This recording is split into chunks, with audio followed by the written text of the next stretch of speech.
Good afternoon, ladies and gentlemen. We'd like to start our program. I would like to welcome you to our chapel hall.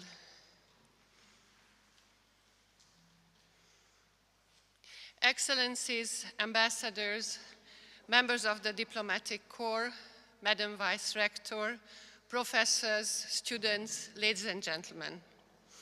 As the international director of this university, I would like to welcome you all at this event of the Ludovika Ambassadors Forum, which is normally a very relaxed and jam-packed event. Now we are fewer in this room and having a listening room to accommodate all those who are interested in our program.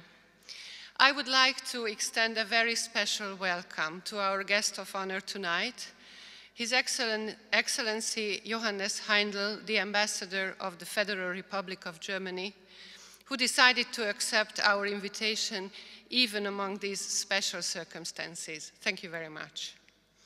It goes without saying how grateful we are that we can continue this important interaction with the Budapest diplomatic community. Ambassador Heindl, a lawyer by profession, is an experienced diplomat who knows about our region. Before Budapest, he served as ambassador in Vienna, and at an earlier phase in his career, he was ambassador in Prague. He also headed the Department for South Europe Affairs in the Federal Ministry of Foreign Affairs. We shall listen to someone who also worked in Washington, D.C. as a DCM of the German embassy, and surely knows the machinery in Brussels firsthand, as he was the ambassador to the Political and Security Committee of the German Permanent Representation. Ambassador Heindl arrived in Budapest right at the beginning of the German presidency, whose motto is "Together for Europe's Recovery," the feeling we do need indeed. The pillars of the German presidency program are aiming at recovering the COVID-19 pandemic, fighting the spread of the virus, supporting the European economy to recover, and reinforcing social cohesion in Europe. A Europe that is more innovative, fairer, sustainable, based on our strengthened common values and strong overall in the world. His speech is timely in the sense, too, that just a week ago, Ursula von der Leyen delivered her State of the Union address reminding us, quote, "The future will be what we make it, and Europe will be what we want it to be," unquote. If we are at a crucial point in the history of the EU, the common joint approved action, European solidarity and values of the community are much needed assets to lay out the road ahead together and go along it together. No question that we would like to hear the ambassador's views about the possibility of common action, about the deeper common understanding among member states, and the way to make the Brussels machinery better understand the desires, wishes, and aspirations of the member states. However, Germany is not only a strong EU member state, but also a much valued partner of Hungary, a friend. We have strong interlinked history from the time of Queen Gisela of Bavaria. In the 20th century, we are certainly proud of the historic steps we have taken that contributed to the German and eventually the European unification. We have achieved a close, very successful and broad cooperation with Germany, also in the last 3 decades. I believe it is important to see beyond the sometimes heated political debates and see ourselves as friendly and closely linked European nations. Germany is a cultural, intellectual power in interaction with our writers, filmmakers, scientists, etc. So it will be important for this audience to hear about the 21st century modern life of the country of Bach, Beethoven, Schiller, Dürer, Max Planck, Joseph von Fraunhofer, etc. While this pandemic will stop us from having a reception tonight, I'm sure we will have a lot of food for thought after leaving this event. At this point, I'd like to give the floor to our Vice Rector, Dr. Boglárka Koller, who is responsible for international affairs, and I'd like to ask her to greet us. Thank you.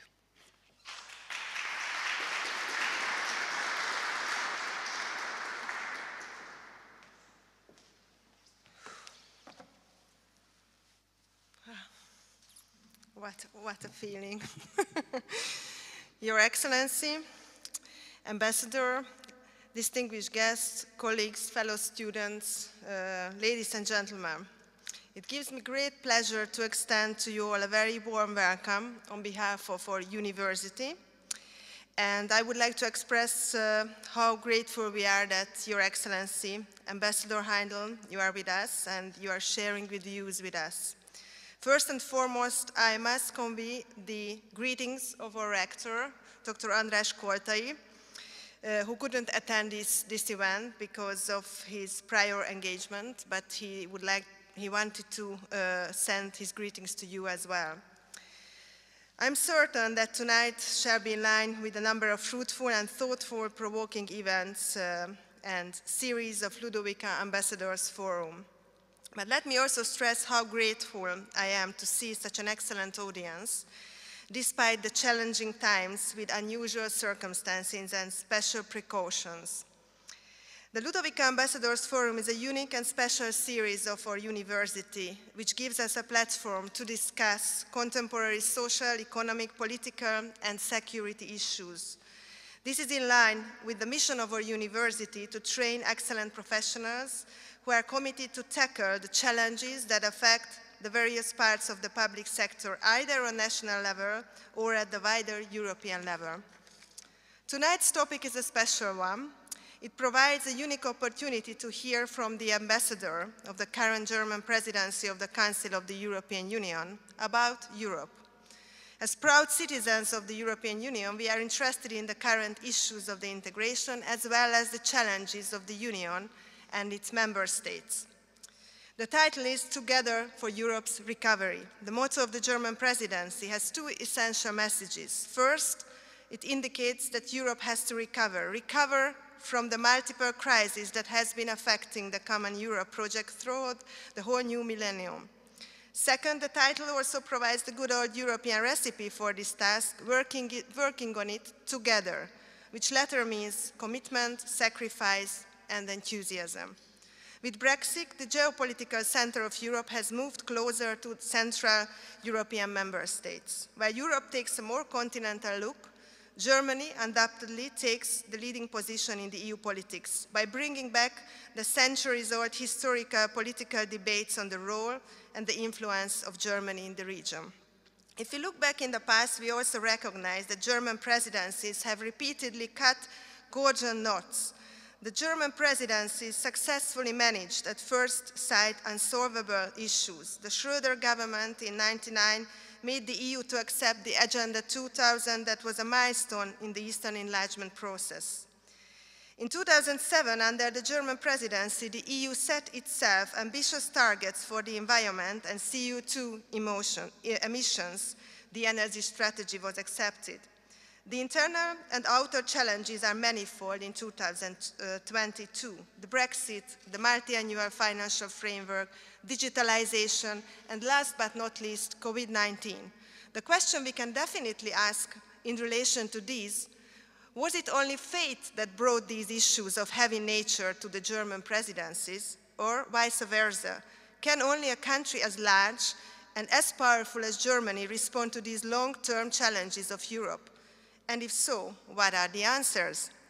Nevertheless, we all know that the domestic politics of the EU member states is also important, and as important as EU-level politics. Or as we all well know, being a full member of the European Union, foreign policy can be interpreted as external domestic policy as well. It's a two-level game, a game which is played at domestic and EU levels simultaneously. Nevertheless, politics is changing in the member states. There will be elections in Germany next year. Merkel's career in Germany is coming to an end. What could be the summary and the lessons of the Chancellor's career? What was her long-term impact on Europe? The chief guest of tonight is from Germany, which is not only the largest economy, the most populous nation of the EU, but Hungary's prominent partner interlocked through our millennium-old common history. But in this bilateral relationship, we can also detect some ups and downs, particularly in the last 5 years. Where is the place of Hungary in the German foreign and EU policy? I'm sure that this audience is eager to hear some comments from you. Last but not least, let's look outside Europe. I would like to mention a current data in relation to the world's #1 question. Researchers around the world are racing to develop the vaccine against COVID-19. There are already 170 candidate vaccines around the world. According to a recent Guardian article, there are currently only 9 vaccines in the most advanced phase today, in the phase 3, which means mass testing of the vaccine. Out of these 9 vaccines, the Western companies developed 5, 2 of which are German-bound companies. The other 4 are Chinese. Does all this show China's catching up in this high value-added R&D sector, or rather shows us that the West, including Germany, remains the well-known technological and innovation center of the globe? One thing is certain, Germany has been given an important role in this worldwide research and innovation competition. With these thoughts, I would like to extend a special welcome to His Excellency, the Ambassador of the Federal Republic of Germany, Ambassador Heindl. Your Excellency, the floor is yours.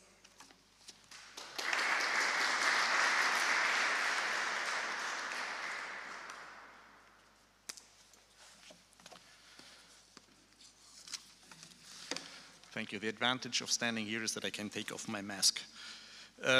Melyen tisztelt Koller professzor asszony, melyen tisztelt Broja nagykövet asszony, melyen tisztelt tisztvendégek, melyen tisztelt hölgyeim és uraim. Nagyon köszönöm a meghívást, és nagyon köszönöm, hogy eljöttek, hogy beszélgessünk arról, hogy mik a tervei és céljai Németországnak az élők népségére vonatkozóan. Well, Hungarian is a wonderful language.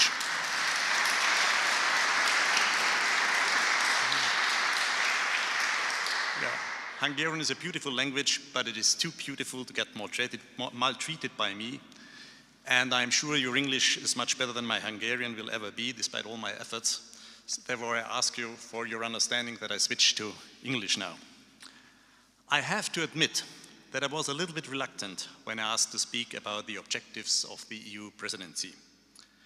I was reluctant because I have the feeling that the term EU presidency is somehow misleading. Presidency, this term seems to imply that we have taken the command of the EU sitting in Brussels' driver's seat. But that's not how the EU works, thank God. With the Lisbon Treaty, we have created structures that have clearly consolidated the work and the leadership of the European Union. I still remember our EU presidency in the first half of 1999, during the Kosovo War. At that time, the German Foreign Minister Joschka Fischer headed the Foreign Affairs Council and represented the EU to the outside world during this difficult time. Today, the so-called High Representative, Josep Borrell, is doing this. And the meetings of the heads of state and government are not chaired by Chancellor Merkel, as it was the case with her predecessor Gerhard Schröder, but by the President of the European Council, Charles Michel.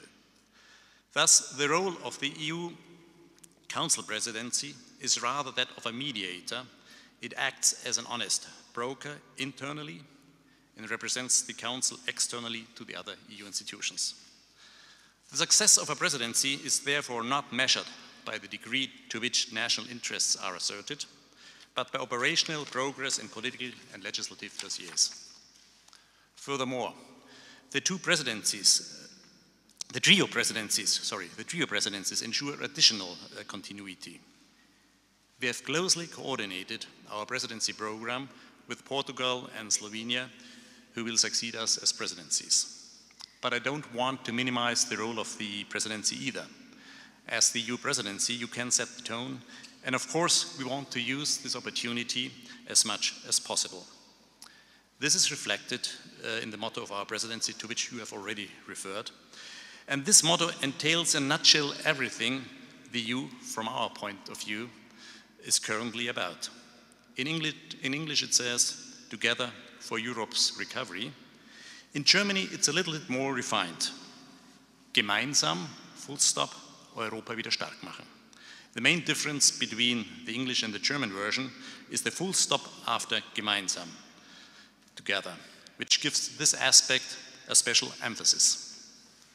Together. The necessary common ground is often missing at the moment. There are many reasons for this. One of them is paradoxically the flip side of a great achievement. The achievement that the relationship between EU member states has become part of a sort of an European domestic policy.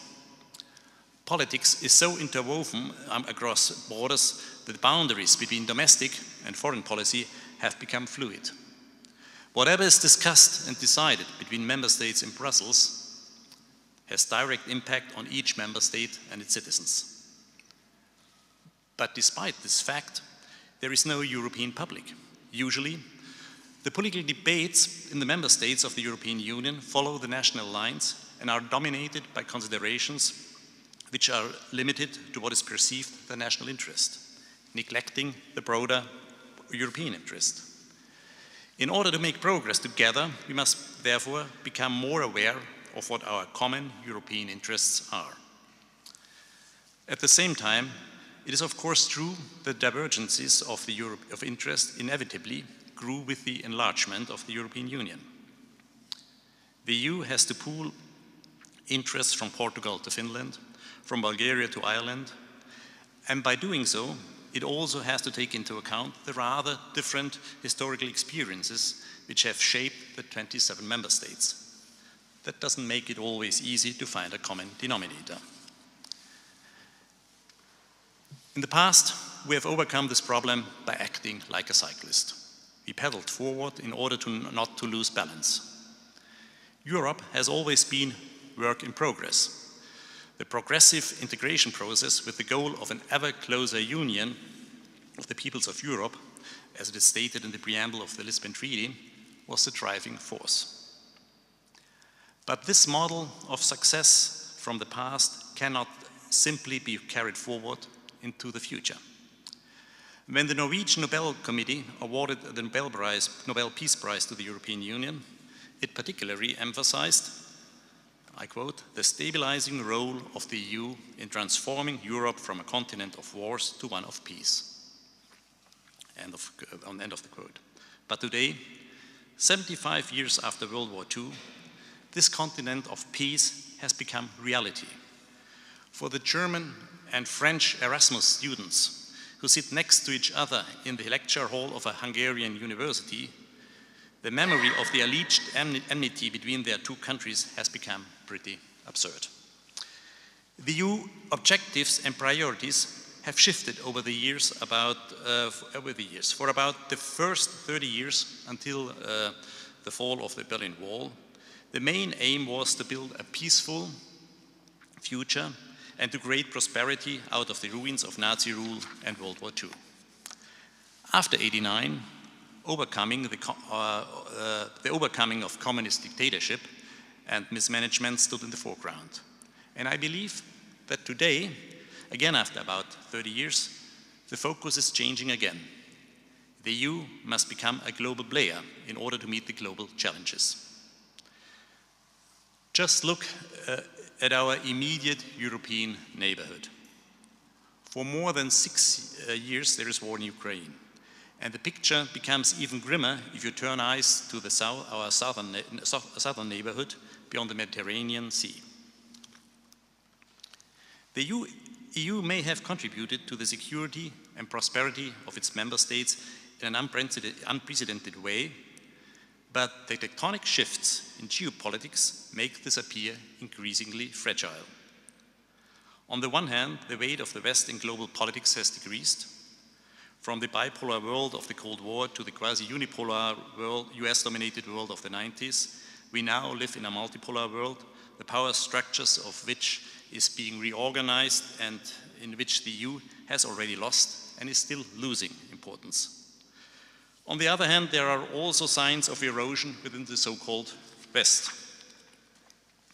As a post-national construct, which embodies the idea of an international, even post-national order, today's EU is confronted with signs of disintegration of this international order and of the basis on which this order is built. The values, which Article 2 of the Lisbon Treaty reflects, are challenged nowadays. Not everybody considers these values as universal as we do.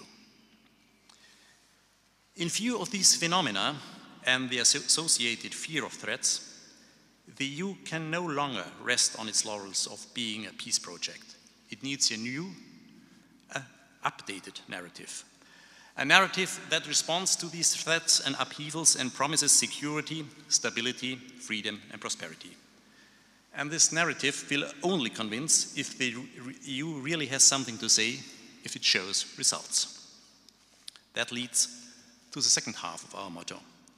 Europa wieder stark machen, make Europe strong again. I can't see it, by the way. No, where is it? Here it is. That implies that Europe has gotten weaker and has been stronger before. The EU has been operating in the crisis mode for years. The crisis mode bundles many forces and seduces them to gaze at their own navel. It started over 10 years ago with the financial crisis, continued with the refugee and migration crisis, and we are currently facing the devastating consequences of the COVID-19 pandemic. It is our ambition, within the framework of our EU Council presidency, to get out of this reactive crisis mode and to switch to an active, future-oriented design mode. Recently, at a conference in Bled, Slovenia, Prime Minister Orban complained that we, the EU, were no longer game changers and attributed this to the weakness of the EU and to the fact that there is no EU army. That is where we want to stay as the EU where we want to start as the EU presidency. We want to ensure that the EU emerges from this crisis stronger and better equipped for the future than it got into it. Above all, we also want to strengthen the EU as an influential foreign policy actor on a global level. Given the EU-19 pandemic and the social and economic effects it has, the primary objectives of our presidency must be to continue with the immediate crisis management and to help overcome the corona-related health crisis. In addition to that, we want to tackle important time-critical dossiers. First, economic reconstruction. With the decisions of the European Council in July on the so-called MFF, the multi-annual financial framework, and the reconstruction package, the so-called Next Generation EU, the EU has demonstrated its ability to act and to send an important signal of solidarity. Hungary is one of the main beneficiaries of the MFF. We therefore rely on the support of your country in the negotiations with the European Parliament, so that these will be concluded quickly and the urgently needed funds can be used from 2021 on. From our point of view, it is essential that the package solution found is retained and we do not fall behind what has been decided. Second, it is important to conclude the negotiations on the future relationship with Great Britain, despite all difficulties. Third, we want and must advance future-oriented key topics. The digital and ecological transformation, strengthening European solidarity and social cohesion, progress in asylum and migration policy, safeguarding the rule of law as a cornerstone of the EU, the stabilization of our neighborhood, the deepening of our partnership with Africa, and greater unity of the EU in dealing with China. Let me dwell on these priorities a little more in detail. On the subject of COVID-19 crisis management and reconstruction. First of all, we need to continue our efforts in immediate crisis management and containment of the virus. This is particularly important and urgent in view of the latest infection figures. The functioning of the internal market must be maintained. This requires a coordinated approach also with regard to restrictions in the Schengen area, which we hope can be lifted as soon as possible. We strive for an inclusive growth strategy.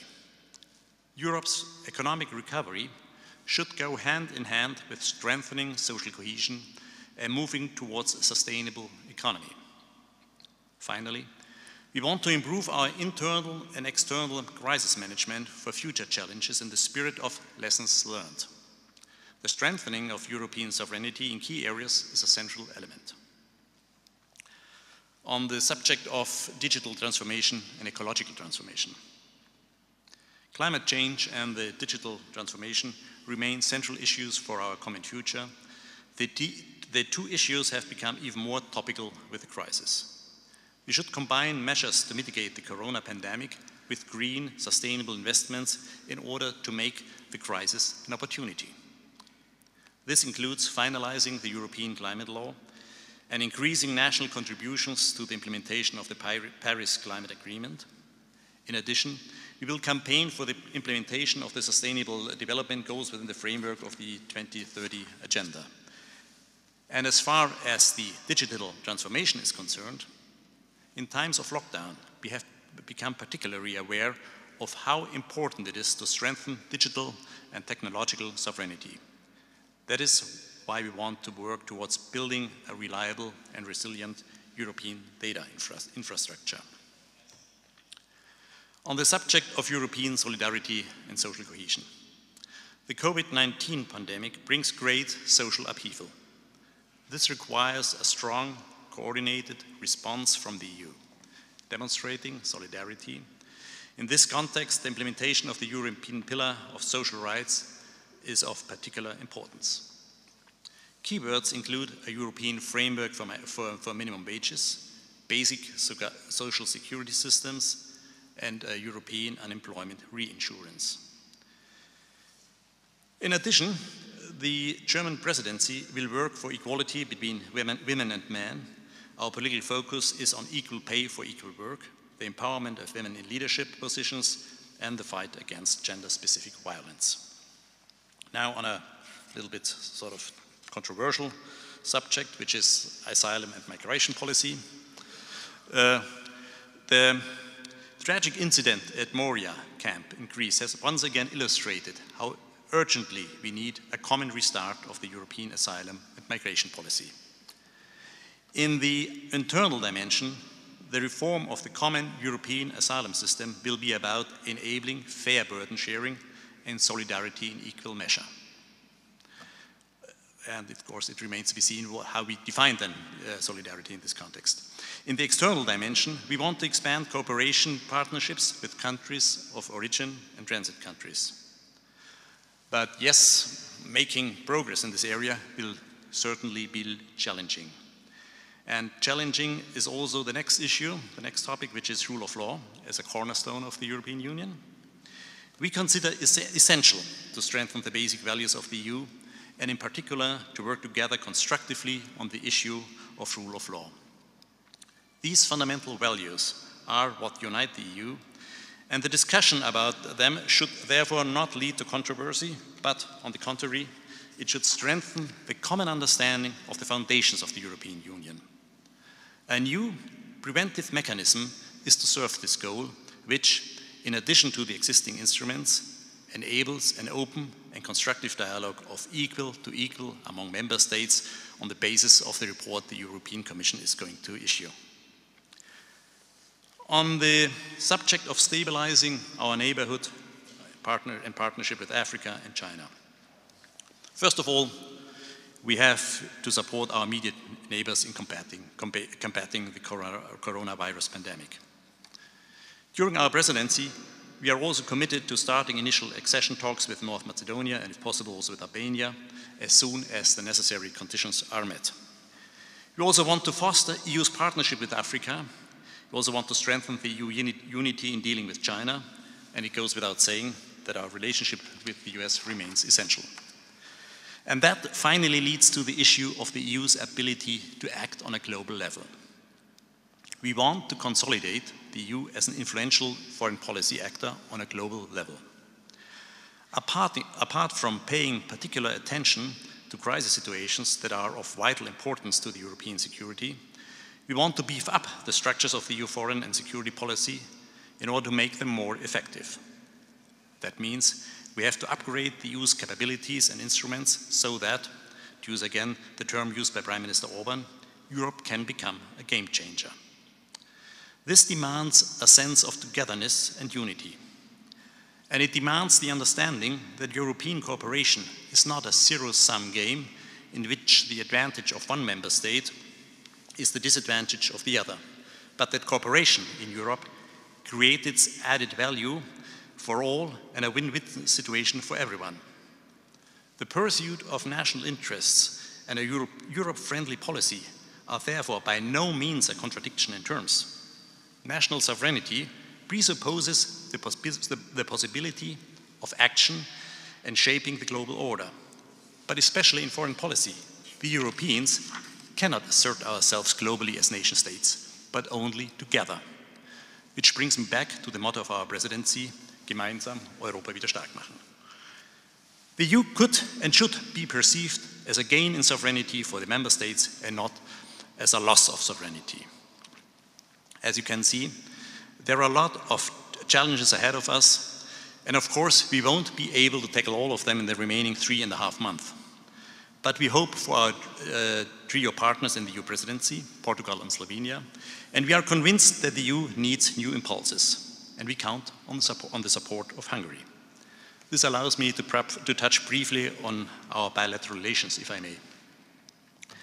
When I read or listen to some comments about Germany, I have sometimes the feeling that this is not the country I know. For example, Germany is still a very safe country. Be assured, you can still go there without getting attacked by refugees or Muslim terrorists. And by the way, most people don't know that around 50% of the refugees have found a job in the meantime.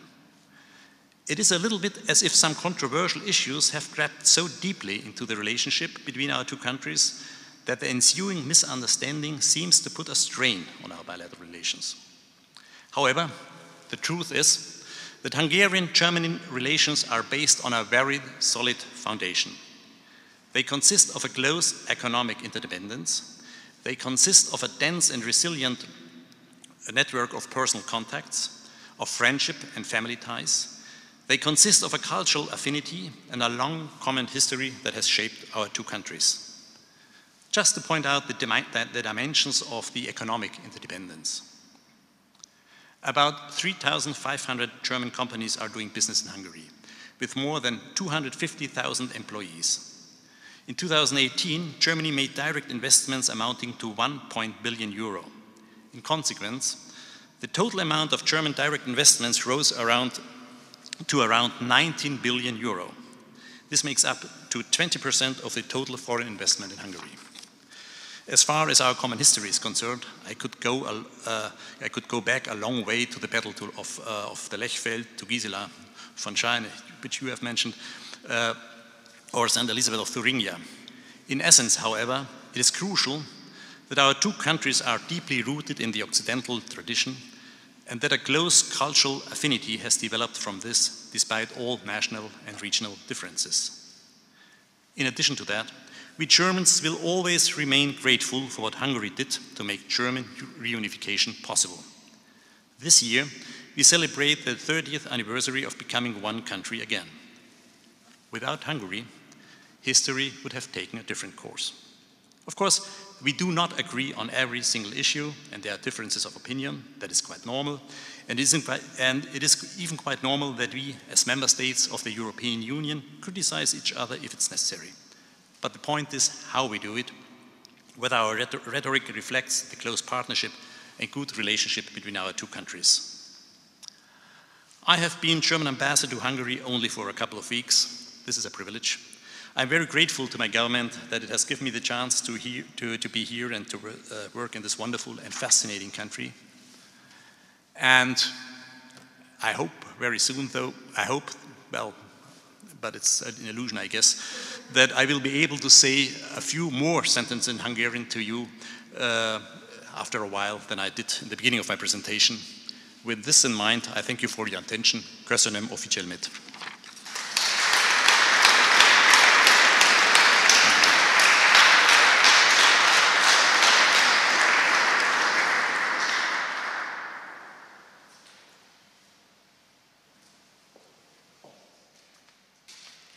Mr. Ambassador, I would like to thank you very much in the name of all here, and thank you for using our very, very difficult language of the people of the Mars, as we are called sometimes. But we really are appreciative about your learning Hungarian, I understand, for more than a year. So now, as we continue, we are going to have the podium discussion. So I'd like to invite you, Mr. Pröhle and Dr. András Hetyei, back to the podium to continue the discussion.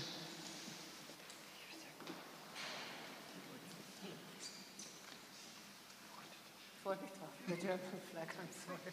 Yes. Yes, indeed. But on the table, it is just the other way around. Very ceremonial. So thank you very much for having the floor, and now we'd like to continue a little bit of discussion. I'd like to welcome the two panelists, Mr. Gergely Pröhle. We need to remember that he served as ambassador of Hungary to Berlin and also later in Bern, and held different positions in the Hungarian government, deputy state secretary, administrative state secretary of different ministries, director of the Petőfi Literary Museum. And I also thought I mentioned that he is the non-clergy superintendent of the Lutheran Church in Hungary, which is, I think, an important connecting point between Germany and Hungary. Here at the university, Mr. Pröhle heads the Institute for Strategic Studies, and while you, Ambassador, you were not here, we had quite a number of very important German-related programs organized by the Institute. Dr. András Hetyei, lecturer and researcher at our university and associate professor here. His research focus is Germany. He's a German expert and teaches at the Department of International Relations and Diplomacy. And I think from our point of view, it's quite important that last year he published a book, Instead of Hegemony, with this title, and it speaks about the German-Hungarian relations between 1990 and 2002. So I thought I'd turn to Mr. Pröhle first, and I would like to ask you about how you see the dynamics of the German-Hungarian relations since the time you served in Berlin. Thank you very much, Clara, and welcome here, Mr. Ambassador. Thank you very much for your presentation. It wasn't, I think, mentioned that, and it's very much important that you came 1 year earlier, that you were posting as ambassador, just to learn more the language and to learn the culture. And I've mentioned that because I think this German presence, not just in Hungary, but in this room, through Ludwig van Beethoven in person here in front of us, it's very much significant and very much important. So the cultural ties and all these civilizatory issues, I think they are much more important that we speak about it in the diplomatic life. So it's really a very important issue. So thank you very much, Clara, for the invitation. I think that was many times mentioned before that strategic thinking and the strategic character of the German-Hungarian relations, that's a fact. And the other fact is, I think, through history that strategic thinking and the strategic facts and emotional ties go very much hand in hand. So just to mention the marriage of our first king, that was, I suppose, not just because of love between the two persons, but that was a strategic decision by our first king to marry a German, especially a Bavarian lady. Mr. Ambassador, you are also a Bavarian, which is an important fact, not just because of the Hungarian connections, but because of the cultural character inside Germany. So, strategy and emotions, and the question is which one is important, on which part of this double-phased relationship is more emphasis. When I went to Germany as ambassador, that was 10 years after the fall of the Berlin Wall. Of course, that was that time when Hungary, through his role by the system change to destroy the Berlin Wall and to the famous photographs cutting the Iron Curtain and so on and so on. So that was a very much emotional phase of the bilateral relations. And even while during my time in Berlin, that became a more and more down-to-earth thinking, which is good, which is normal. And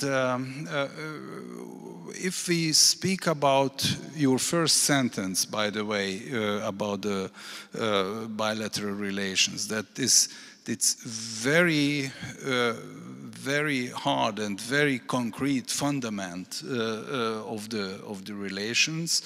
I think it's because of the geopolitical, geostrategical facts, because of economy, of course, because of these civilizatory relations, what we have, and that was always very much important, and it still is, that we are very much conscious about that.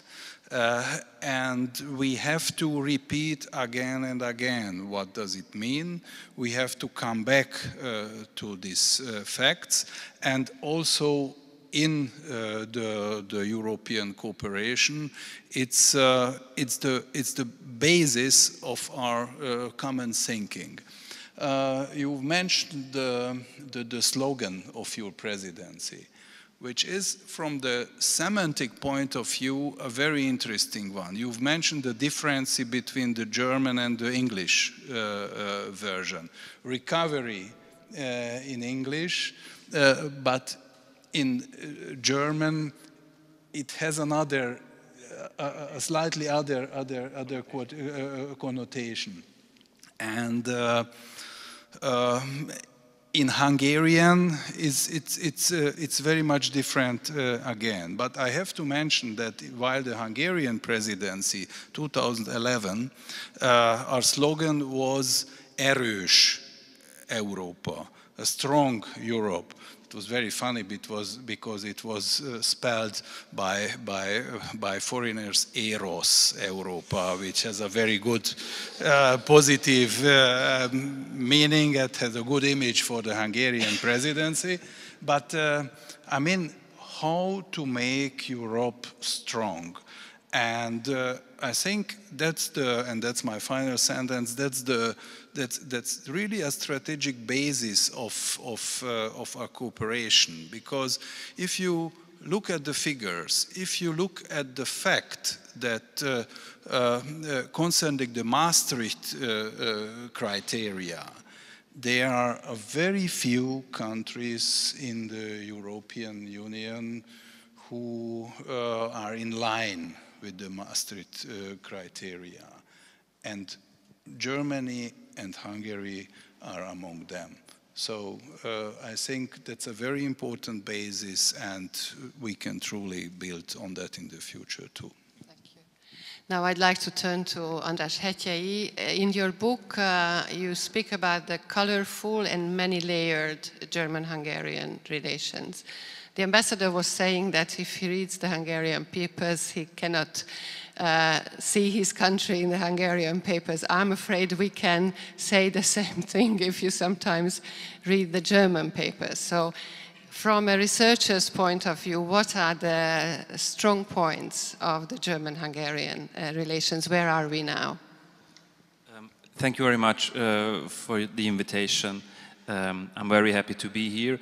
I would like to share three very short thoughts. The first commonality, the most deepest layer in our relations is obviously history and culture. And I will start with Beethoven myself. I'm an avid listener of Bartók Radio, which is our public broadcaster, which broadcasts classical music. If you tune in recently, if you've been tuning into Bartók, there was a 25% chance that you will catch some Beethoven-related music. So there are very strong ties between our countries. However, and I will always put another alarmist sentence at the end of my thoughts, you can use history and culture to highlight differences as well. History can be used in many ways. And recently I have also identified currents in both countries which highlight the differences between the two histories, for example. Germany, a post-national state par excellence, and Hungary, which holds great value in the national idea. So we should not be too comfortable in mentioning Gisela and Holy Stephen and etc., because history can be used in very different, very various ways. The second layer is obviously the economic ties, or the economic ties between Germany and Hungary, which all do great and are very strong. However, being an economic type of connection, it is based on a cost-benefit analysis. And the threat is that these ties, if they are not in the financial interests of, let's say, German investors, and German investors might move on because their cost-benefit analysis in Hungary will not be as positive as it was 5 or 10 years ago, then we will lose a strong foundation of our common relations. I'm not saying that this will happen, but I would just highlight that a purely cost-benefit basis for German-Hungarian relations might be too shallow. We need to have stronger links than that, because cost-benefit analysis might change. And my third point is the most visible layer is politics. We have many common interests which are sometimes not highlighted as much as I would like, from COVID to security policy to enlargement policy, as the ambassador has alluded to. These are all in Hungarian interests as well. My caveat here would be the tendency coming from Hungary of reframing Central Europe and Hungary inside this Central Europe as the new and better Western Europe. What I see, and this is my personal opinion, in this narrative, which we can see in the last 2-3 years coming from the region, I see a reframing of Central Europe as the better Western Europe, as a region which has all the trappings Western Europe and Germany used to have: stability, security, GDP growth, etc., but which Western Europe has lost along the way. So once again, this political reframing of Central Europe highlights the differences between Germany as a part of Western Europe and Central Europe. These are the caveats or the alarming signs which I think we all have to be aware of going forward. Thank you. Thank you very much. Mr. Ambassador, you just arrived a couple of weeks ago to Budapest and started your tour of duty. I'd like to ask you about your aspirations in our country. So what sort of German-Hungarian relations you'd like to see behind you when you once will leave our country? Well, does it work? It's working. It should. I mean, actually, I would like to build on what you have said. I mean, I think it is, my aspiration would be to simply make both sides more aware of our common interests, yeah, and that we have much more in common, as sometimes it looks like if we look at the press or if we hear to some statements, yeah. And I think there is a lot of potential we can exploit, and there is a lot we can do. Thank you. Okay. Let's speak a little bit about the region, because András was also mentioning Central Europe, and for us the V4 is certainly a very important grouping, and I think when we remember the fact that we wanted to have the V4 to express our wish to become an EU member and join the Euro-Atlantic alliances, then I think we know why we have it. But sometimes it might seem from another angle as an obstacle in European politics. Gergely, you also headed a V4 presidency of Hungary. So is the V4 well understood?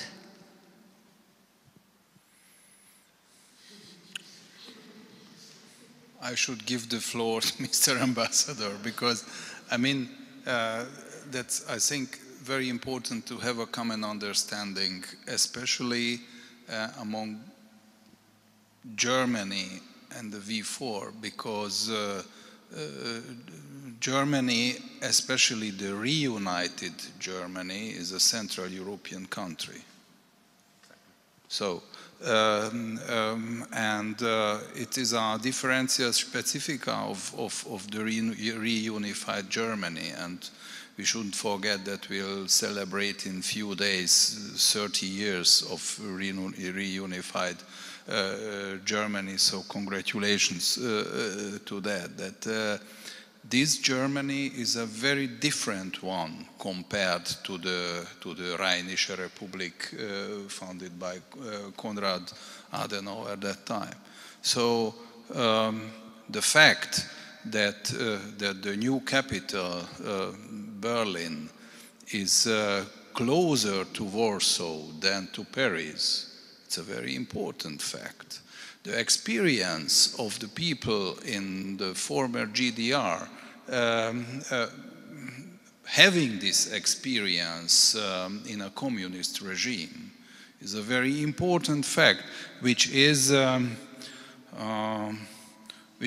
sometimes, sorry to say, sometimes not really understood in the German political culture nowadays. So this experience is very important, and we share this experience with a huge part of Germany. And I think, of course, the V4 countries are very much different, with very special historical ties and emotional conditions, especially towards Germany. So the Polish-German relations, it's a very special chapter in the 20th century history. The Czech-German, another one. And Hungary is, from that point of view, I would say an exception. And that happened not just accidentally, that the first official visit of a German federal president, Richard von Weizsäcker, 1985, that one of the first sentences in his speech was that there is no other two countries in Europe which hadn't war against each other more over 1,000 years. Of course, it's a very, how to say, controversial history, but still, it's a very good emotional basis. So, I mean, for Germany, it's very important that this geopolitical, geostrategical fact that it belongs to Central and Eastern Europe, we can see that in the economic and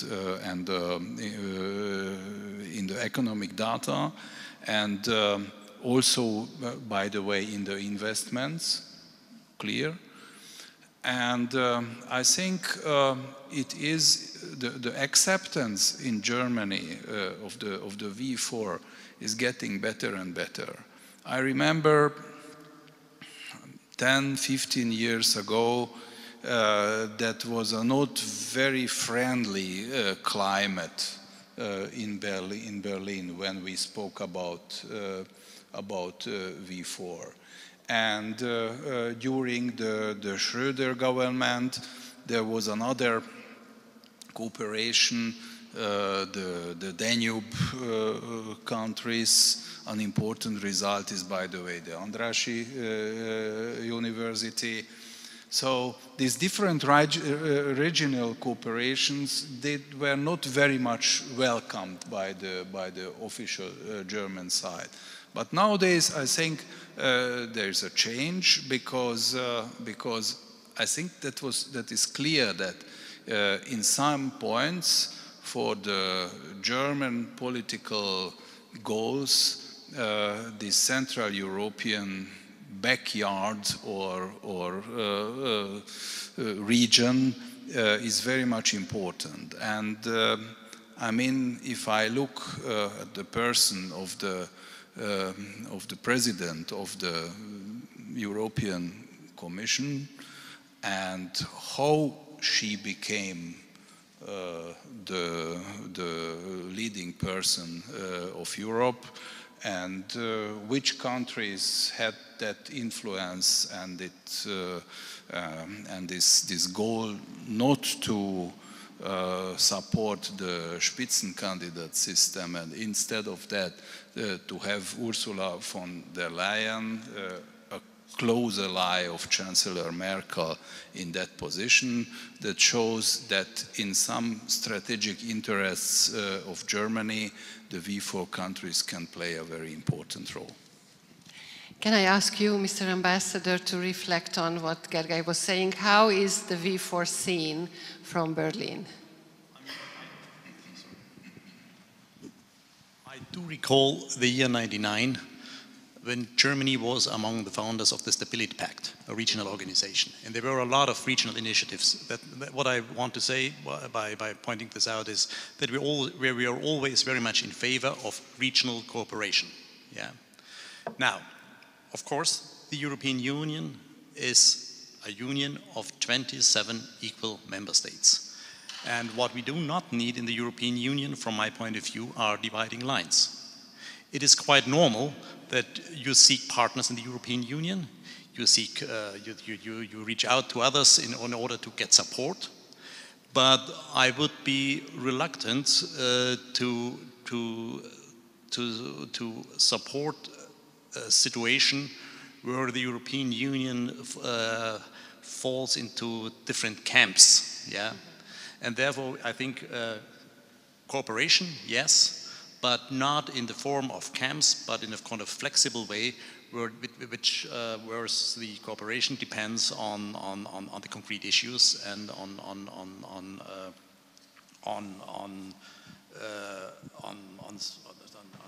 certain dossiers, but not as a kind of a grouping, a fixed grouping. Yeah. Okay, thank you very much. András Hetyei, I'd like to ask you about the Western Balkans, how you see the cooperation possibility of Germany and Hungary, or the V4, concerning the development of the Western Balkans. Back in the 1990s, what was interesting for me when I was going through the archive of the Hungarian Ministry of Foreign Affairs was the striking number of dossiers, of papers, of reports from Hungarian diplomats which dealt with the question of Western Balkans, for example, the Kosovo War, and how much Germany was interested in the Hungarian point of view. And Hungary was back at that time, in the second part of the 1990s, a very important partner, and a partner whose opinion seemed to be very important in Germany, functioning as a forepost of Germany and functioning as the eyes of Germany. So I think we have a very old or a very strong traditional common interest in the stability of the Western Balkans. Now, obviously in the last 15 to 20 years, Germany and the German public was not among the most supportive of societies when it comes to enlargement policy. If you look at the various Eurobarometer polls. So there has been a tendency and a perception in Hungary and among Hungarian policymakers that Germany is not a brakesman, but it's not as enthusiastic as it was before 2004.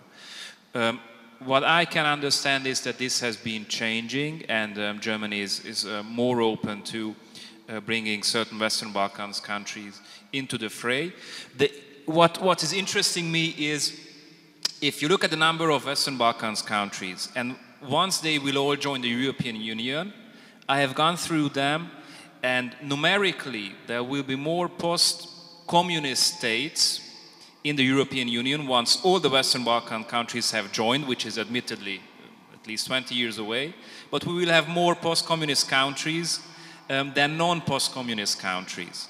So I just wonder how much this is, how much this might change the strategic situation of Europe and the influence of former strong Western European countries like France, for example, Germany. So this might be a double-edged sword for Germany. Obviously, it has many interests in letting the Western Balkans countries join as soon as possible, but it will lead to an interesting reconfiguration of Europe. Mr. Ambassador, your reflections. Yeah. During my career, I have dealt a great, a lot of time with the Western Balkans. And actually, I would slightly disagree with you. We have not changed our policy over the years, but we have always insisted enlargement, yes, once the conditions are met. Now, the problem is that the conditions have not been met yet, yeah? And that's the reason, because on the other hand, enlargement is important, yes, but on the other hand, it is also important that the European Union is capable of functioning, yeah? And therefore, I mean, we have to, these are two conflicting goals, which are bridged by the necessity of accession countries to fulfill the criteria. I mean, what you have said about the former communist countries. I mean, Germany is a former communist country to a certain extent, yeah? And I can assure you, it's not that problematic, yeah? I mean, 30 years have gone by. Many of the younger generation don't know any other Germany than the current one. So I would not sort of give too much importance to that aspect, yeah? I'm looking at my watch, and I'd like to give the floor to the audience to have the chance to ask questions. We have a moving microphone, so I'd like to beg your cooperation in the sense that I'd like to ask you to tell who you are asking the question from, and ask a question. This is not comment time. So, hands up.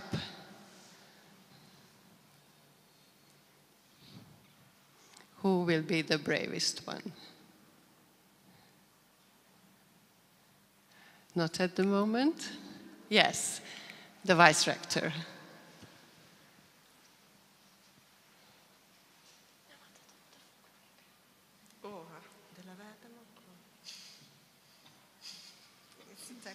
Magic. You wanted to move your mask. Yes, I cannot hold the microphone, okay. So I didn't want to ask because I don't want to take the others' time, but I have a question to all of the three panelists.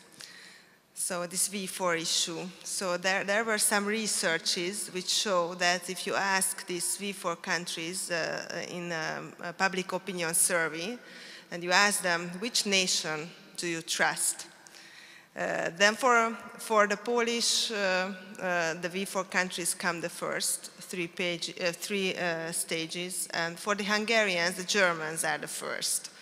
So even though this V4 exists, for the Hungarians, we trust the German most. This was a research made by a colleague, Olga Gyárfásova, maybe you know her. But if you nowadays look around in Germany and see the picture of the Hungarians, now we see a slight decline, what the Germans think about the Hungarians. What do you think about this change in the public opinion, both at the Hungarian and the German side? Do you think that there is a change, and what are the directions of the change, and what can we learn from that? Thank you.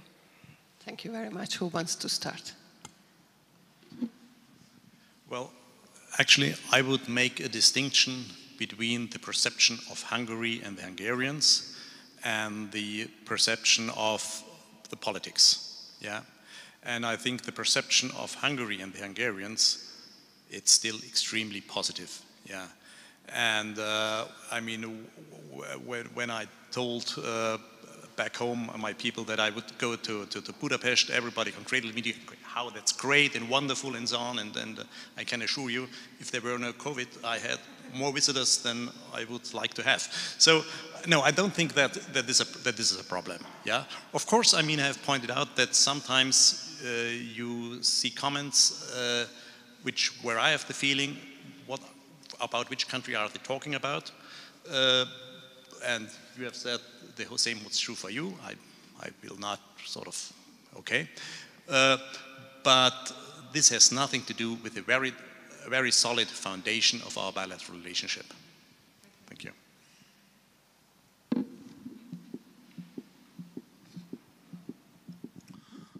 Let me use the opportunity not to be a diplomat anymore. I mean, okay, it's okay what you have said, Mr. Ambassador, that's true. I'm a diplomat.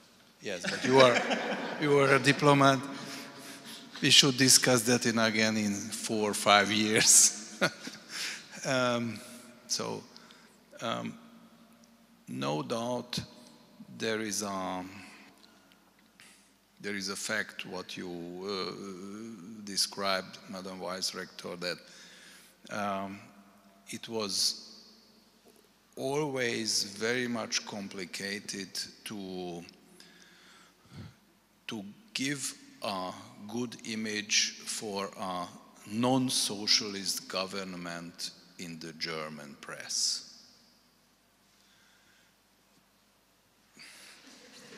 Even by the first government after the system change, that was very much problematic. And it has, I would say, different explanations, but I would like to mention just 2. The first one was the German experience with the new political elite in Hungary. We shouldn't forget that even the Christian Democrats in Germany had a very positive experience with the reform communist elite in Hungary.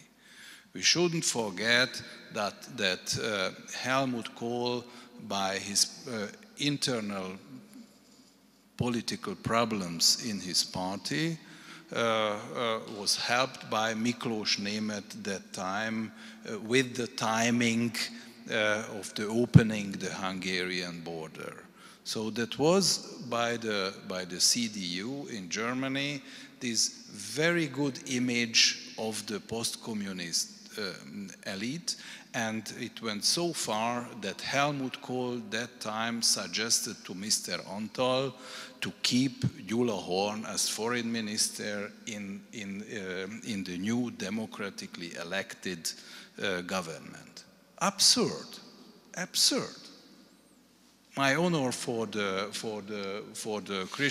great Christian democratic chancellor Helmut Kohl, but this suggestion is just really absurd, and from the political point of view, very hard to understand. But it shows the deep connections between the political elites. And so this is just the one point. But the other point is probably more deeply rooted. And that's the different relationship even in the Christian democratic elites in the countries towards history and towards patriotic feelings. If a German diplomat or a journalist reads a Hungarian political speech delivered by conservative politicians word by word, that's in the one-to-one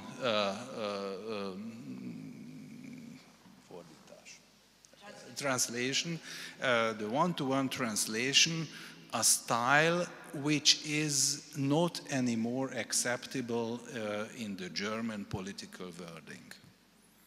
It's a very misleading impression, but it's unfortunately there. So because of that, a Hungarian politician translated one-to-one to German appears necessarily as the worst nationalist. And because of that, of course, from many aspects, unacceptable. That's a problem. That's a problem. That's the responsibility of diplomats on both sides to help to understand the differences. The nation as such, to mention a nemzet in Hungarian and the Nation in German is so much different. So it's really so. I mean, to give a short answer to your question, we have to help to understand this semantical differences. By the way, and it's not a positive phenomenon. The Hungarian reaction on that German phenomenon nowadays, if I listen to the public radio and how is Germany described and what the image of Germany is, that's probably, if I may say, not the best way to have more understanding for each other. The ambassador wanted to reflect on that, and then we will pass the floor to Only very briefly. I mean, there are certainly some semantic problems, but of course our political culture is totally different. We have coalition governments. For us, it is pretty normal that you work together over the parties work together. Okay, go ahead. Not just. Yeah. Okay, but it's an important point. Not just coalition government. It's okay. It's one fact. But you have a federal system, and because of the federal system and the different constructions in the different parts of Germany, you have a coalition between Greens, Christian Democrats, and Liberals in one Bundesland, and the other one you have a clear left-oriented coalition. But that it means that the political culture and the political wording, it's much more much less conflict-oriented than it is in Hungary with a totally different structure. So what does the researcher say? I have never been a diplomat, and I think I will never become a Hungarian diplomat once I finish my sentence, which I'm about to say. I see a huge difference between how Hungary is portrayed in the German press and vice versa. My impression is that in the German press you have overall negative picture of the Hungarian politics or policy related topics, but you have quite positive news regarding Hungarian economy, or there was recently a report from Stiftung Wissenschaft und Politik highlighting the need for Germany to maintain good relations with the region and with Hungary because it's successful, etc. While in the Hungarian press there is a total mix-up of German politics, which the Hungarian media close to the government does not like and sees highly critical. But there is no distinction between the political elite and the society, the German society or economy at large. Everything is being criticized, from the situation of the Jewish community to the German army, to the German economic sectors which have problems. I see this is a huge difference, a distinction in the German press between the Prime Minister in Hungary and Hungary as such, and no such distinction between Merkel and any given topic in Germany. All is being portrayed overwhelmingly negatively in the Hungarian press. That's my impression, which might have some exceptions, but I will stick to it, having read, being a reader of German press for a long time. It's not a very good news, and I think Mr. Ambassador will have a lot of work to do on that. Another question. Thank you very much for this question. Yes, there is one there and there is one there. I am Zsigmond Alföldi from Pázmány Péter Catholic University, and my question is for Mr. Ambassador. I am studying Arabic language and culture at my university, and my question is about immigration. And I would like to ask that, what do you think, to what extent did immigrants from the Middle East or Middle Eastern countries have integrated into German society? Thank you very much. Did you hear the question? Okay. As I pointed out, half of the, about 50% of the refugees have found a job. Yeah, it is a challenge, but it's a challenge we can cope with. The sentence of Chancellor Merkel, "Wir schaffen das," we will overcome it, is to a certain extent has proved true. That on the whole migration issue, I think it's a huge misunderstanding. Merkel did never say, "Please come to us. We all love you and we sort of embrace you," and so on and so on. What has happened actually in 2015? I was ambassador to Vienna at that time, so I followed it pretty closely. What has happened? Refugees came from Budapest to Vienna. Yeah, Austria was I mean, I see the Austrian ambassador.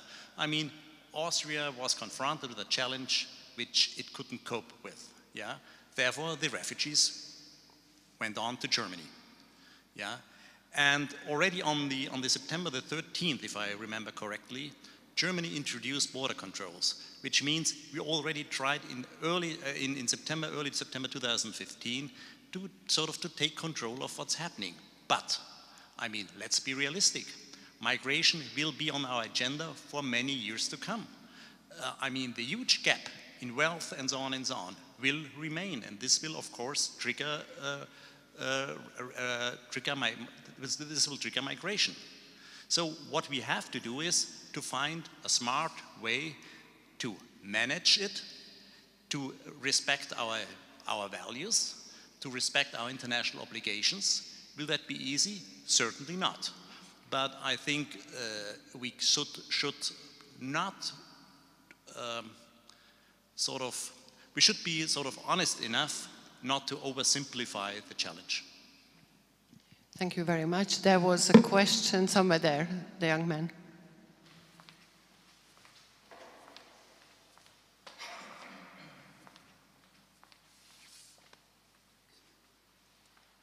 Thank you for the question. My question would be for His Excellency Johannes Heinl.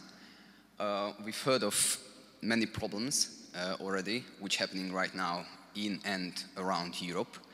And with this question, I would like to turn back a little bit for the main topic, Europe's recovery, which means it's not in its best shape. And we've heard of migration, Brexit.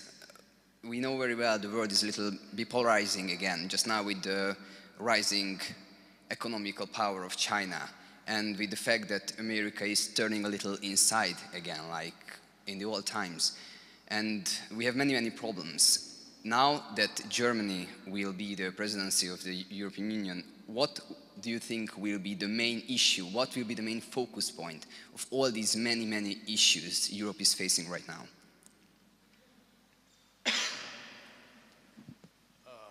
I would hope that the 9 priorities I've mentioned pretty much reflect the main challenges.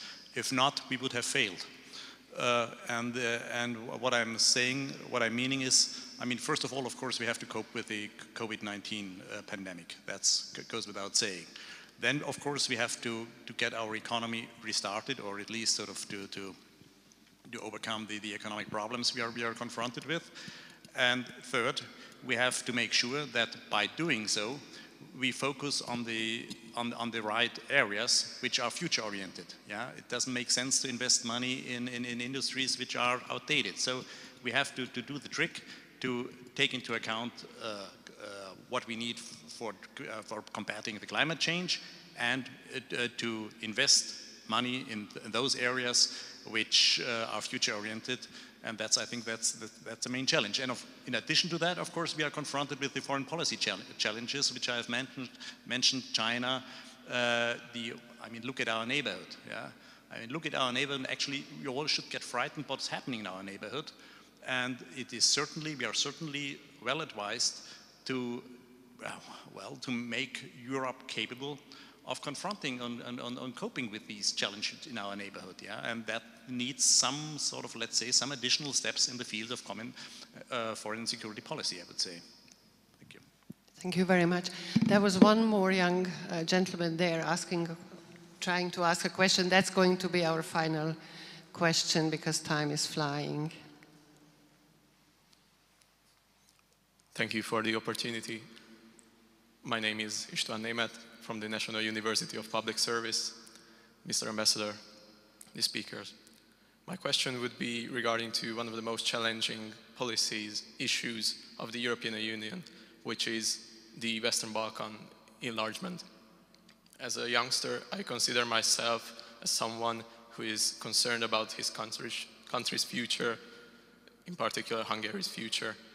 And I would like to ask Mr. Ambassador or any of the speakers, in what ways having more similar sized countries involved in the European Union would be beneficiary for the Hungarian-German relations, or would this enlargement be harmful for our relations?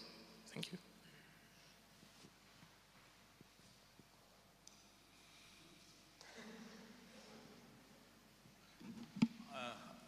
I mean, enlargement is, first of all, I mean, I think we should be fair.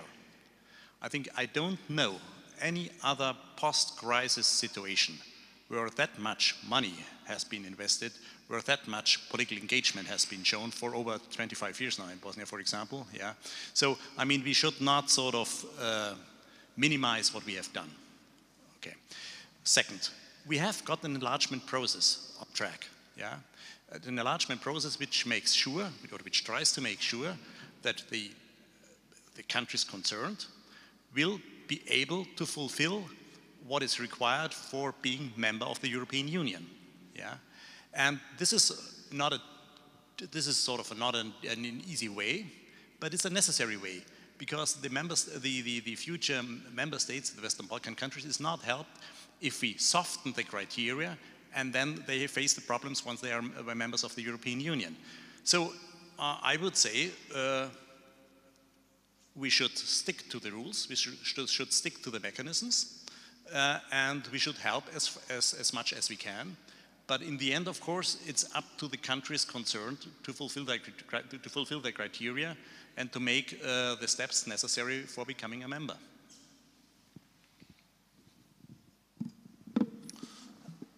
Yes, I think criteria are really very much important, but to have the political willingness, it's also very much important. And from that point of view, and I think it's probably too much personal, but we are in a very privileged situation that we have now among us a lot of experienced diplomats. It's really always very much important and interesting to speak to you, but to have a German ambassador with that experience on the Western Balkans, it's a really very much privileged situation here in Hungary. Because for Hungary is a strategic interest, as we did it during our presidency period 2011 with Croatia, and we try to emphasize it again and again. It's a very important fact that the Hungarian commissioner is responsible for that issue, and we know that from the history. I could quote Bismarck and many other German historical figures, personalities, how important the peace and the fruitful cooperation with the Balkans is. That is a strategic interest for Europe, especially for those countries who are on the periphery nowadays of the European Union.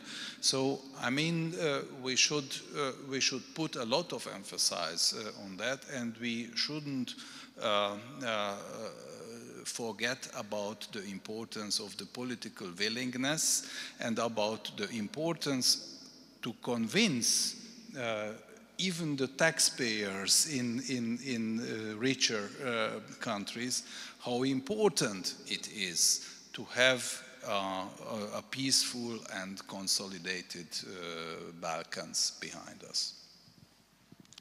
And on that? One remark. We are talking about Serbia here, which will join the next, hopefully. This is a country which 20 years ago was a pariah in Europe and which has been bombed by many European Union member states as part of NATO. And this very Serbia, 20 years later, wants to join Europe. I think this is a very great news for us, and it makes me rather optimistic. I'm very much annoyed by this constant narrative of Europe in crisis. I think there must be some vested interest in always emphasizing these two words, Europe, EU, and crisis, next to each other. I think this is a very nice piece of evidence that Europe is not in such a huge crisis if a former bellicose Serbia wants to join only 20 years after it has been dealt with in such a strong fashion. Thank you very much indeed. I think it became a very lively discussion, and I hope you enjoyed it. As a moderator, I'd like to just close with all these topics in mind what my former boss, the late President Madl, was always saying when we went into his office, saying that something difficult is going on in Europe and the crisis was coming, and he was always saying, Europe is building up or developing through crises. So in his mind, it was always a positive development that finally came out of the crisis. And Europe kind of stepped up after a crisis. I'd like to thank you very much for the discussion, Mr. Ambassador, for your intervention and being with us, and really we hope that you come back to us. As a closing event of this evening, we are going to see a short film that was also provided by the German embassy. And I'd like to tell you that as we can't have a reception, the German embassy was very kind to provide a few tokens of appreciation which you can collect at the door. Have a very nice evening. Thank you very much.